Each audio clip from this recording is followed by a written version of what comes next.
Welcome to Samba Samba. Enjoy the video.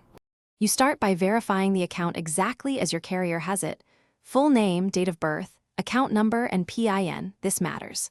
Once done, check for unpaid balances, contract locks, or device unlock rules because these block number transfers. Now call or sign into the new carrier and request a port in. Ask for the port authorization code or PAC. You're initiating the transfer.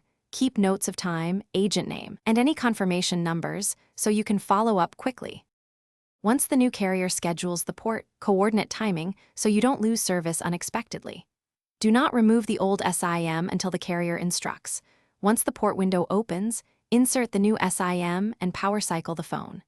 Make sure to update APN and network settings if data or MMS don't work. This is often why new SIMs seem broken. Also log back into services that use your number for two-factor authentication. Once ported, test calls, SMS, and data to confirm. You finish by confirming billing and account status with the old carrier so you don't get double charged. Make sure the new account is active and services work. If the port fails, check the exact account name, account number, and port PIN. Mismatches are the most common cause, then re-request the port immediately.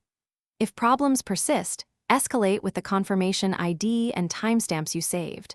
That evidence speeds resolution. One key tip: keep the old SIM active until your number fully works on the new SIM. Thanks for watching. Consider subscribing if we helped you.